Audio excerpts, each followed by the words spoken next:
you happy that there's no dangers and you're happy? Yeah, I'm happy to enter the scene, yep. Okay, cool. Hi there, I'm Alex and this is Jess and we're from the ambulance. Can you tell me your name? My name's Roman. Alright, and what's happened today? What's made you call us? Look, I was just cutting some branches off that tree back there and managed to slip because I was wearing socks on the ladder. Fell and just fell really badly on my ankle. It's really, really painful, and I managed to cut myself on the way down on my arm here as well. Yeah. Yes, I see you've got a bit of bleed there. So from just talking to Roman like that, I can see that his airway is clear, he's maintaining his own, his breathing is spontaneous, he's able to talk in full sentences, there's no shortness of breath, there's bilateral fall, an equal rise and fall of the chest. So what I'll do is I'll get onto this arm because that is a circulatory deficit. Jess, if you can do a rapid trauma sweep and let me know what you find. Okay.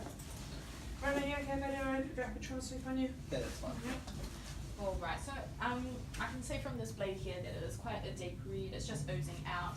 If it was an arterial bleed, it would be bleeding a lot more profusely and it would be squirting out in a much brighter red colour. So what we want to do is we want to irrigate the wound here, get any debris out, and clean it a bit. Also we want to moisten this combine so it doesn't stick to the wound and place it over top, like that. Next what we want to do is we want to start wrapping it up nice and tightly. Oh, my ankle. Okay, that's alright. We'll get you some pain relief for that soon, okay? Okay, yep, that's really bad. I just need to lift up your pants to expose both your limbs. So once we've done this, we want to be assessing if there's any bleeding through the bandage at all. If there is, then we can add another combine and bandage on top of that. And if that doesn't work, if it still keeps bleeding through, we can apply a cat tourniquet. That's when we apply those, we apply it 10 centimetres proximal to the wound and on a long bone. And then if that isn't sufficient, then we can add another tourniquet on top of that. Also, when doing the dressing, is that we can twist it right around to add a bit more direct pressure onto the wound, like that. Jess, what did you find in that? There's no other severe bleeding from what I've found, however that ankle does seem to be angulated, so we can deal with that whenever you want to. Okay. Alright, we can deal with that a bit later. Yeah. Are you able to do a set of vital signs for me? Yeah, of course. Mainly blood pressure, heart rate, wrist rate. Start with them. And a glucose, please. Okay. Rona, are you able to wiggle these fingers for me? Cool. I just want to check this pulse here. Ronan, when you fell, do you know if you hit your head at all? No, I didn't have my head, not unconscious. No, you didn't lose consciousness at all? No. Ronan, are you okay if I do a blood pressure on you? Yeah, that's Can fine. you squeeze my hand? Cool. And when I touch here, can you feel that? Yeah. And that's there? good. Yep. And right there. That's good. And no pins and needles at all? No. Okay, so what we're going to do is we're going to pop this up here like that, elevate the wound, all right, and that's like that. Ronan, whereabouts is your pain mainly at the moment? It's all my ankle. My ankle is just so painful. Okay, is there pain anywhere else? No, it's just my ankle. Okay, at the moment. Yeah, it's just, okay. I just really could feel it, yeah. Alright, and if you were to rate that pain out of 10 at the moment, what would you give it? That's 10 out of 10. 10 out of 10. So Can I have morphine? Like, just give me some morphine right now, please. Yep. Do you have any medical history at all? Any illnesses that you know of? No. Okay, and do you have any medication allergies? No. Alright. Okay. Alright, so what I'm going to do, so Jess, before you start doing that blood pressure, are you able to call for backup? Yeah. Just because we want some IV pain Okay. relief, because he isn't quite severe pain. I usually monitor codes. Can we please call for an R51 for pain relief? Thank you. Okay, Ronan, so what I'm going to start you off on here, so we've called for backup for some pain relief, because, Okay. and what I'm going to give you at the moment is, it's called methoxyfluoride. Yeah. Have you ever had this before? No, I've never had it before. Do you know if you have any allergies to it? No. Okay, so what it is it's an inhaled substance, it's an analgesia. It's a bit stronger than Panadol and ibuprofen. What it is you breathe it in and you breathe it out. It's quite short acting, Okay. so we'll give you this to start off with, get on top of that pain relief, and then we'll add on pain relief later. Okay, that's good. Do you have any kidney disease? No. You haven't, and you haven't had this in the last 7 days? No. No. And you don't have malignant hypothermia? Shut her on your finger. No. That's okay, yeah. 3, No, I 2, don't have any 1. malignant hypothermia. Okay. And because Ronan is able to obey commands as well, that's also an indication that he is able to have methoxyfluoride. Okay. So what I'll can you finish with that arm there? Yes. Okay. Yes. Alright, so I'll give you this.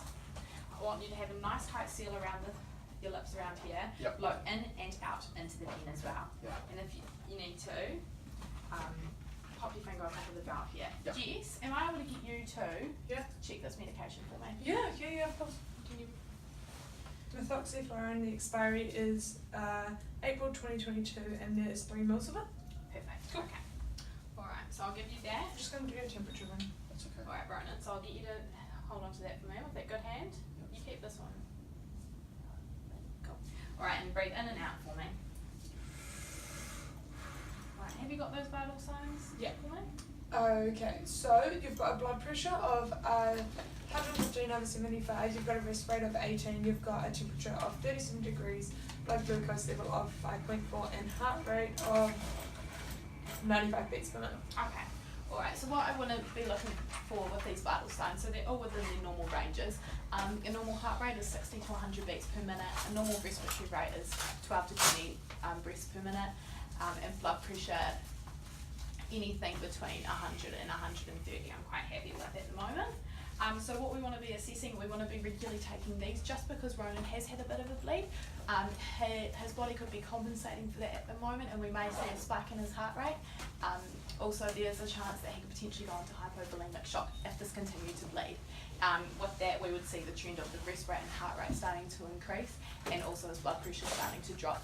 Also his temperature could be dropping as well due to a loss of loss of blood volume. Also we want to know his blood glucose, because that may be contributing as to why he actually fell off the ladder. Alright, so I will start on that secondary survey now.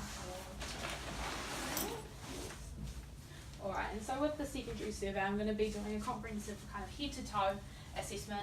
I'll be palpating around, looking for any bogginess, any tenderness, any deformities that I can see. So I want to start pulling around here. Is that tender anywhere? No, that's good. Alright, you just shout it if it is tender. Yep. Also, we want to be looking for any rhinorrhea or otorrhea, so that's cerebral spinal fluid leaking, because that can be an indication of a traumatic brain injury. Also behind the ears, we want to be looking for any bruising, because that could be indicating a basic skull fracture. Alright, and palpating down the neck here, is that any pain? Yeah, midline. Yeah. Midline? In the middle. Okay. Yeah. Alright, so Jess, are you able to, while you're sitting there, Yeah. are you able to keep his head nice and still Okay. for me, not Yeah. allowing Yeah. any movement, and I'll keep going through my head to toe. So again, up here, I want to be pressing quite hard, looking for any crepitus, any deformities, swelling, any pain as well. Alright. Any pain along there at all? No, that's good.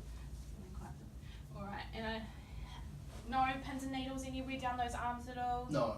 No, you can feel everything. Can you wiggle those fingers for me? And are you able to squeeze my hand?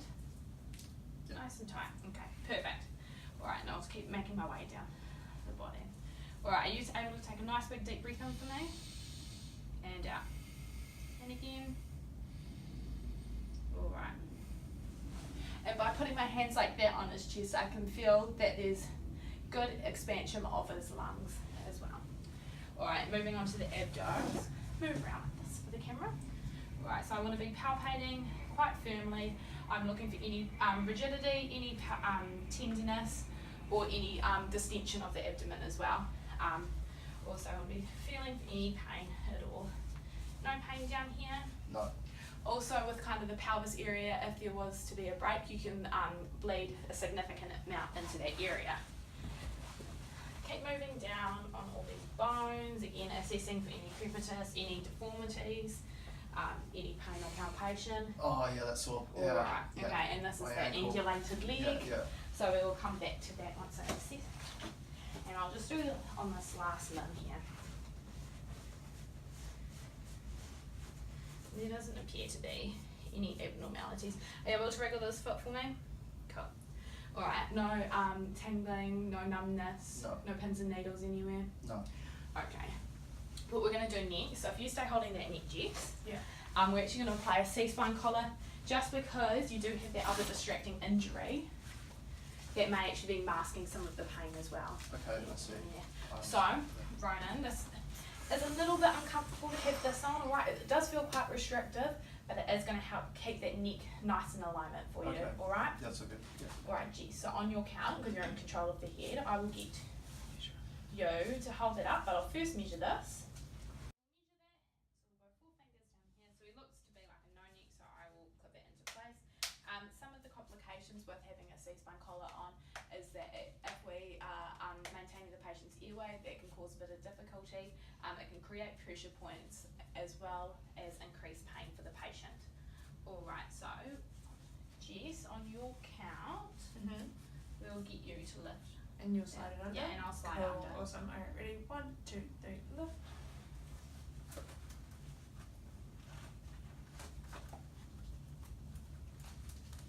Cool, there we go. How does that feel, Ronan? That feels good. Okay, alright, nice and Oh, secure. it's uncomfortable, but it feels.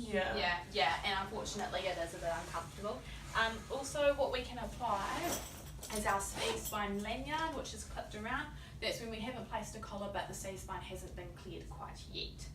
Alright, so Ronan, I think what we might do now is we'll give you some more pain relief, just because that methoxy will be wearing off very shortly. Yep. And the other pain relief will be kicking in once that starts wearing off, and we'll have backup here soon for that stronger IV analgesia. Okay, sounds good. So what I'm thinking at the moment is I'm going to give you some paracetamol. Yep.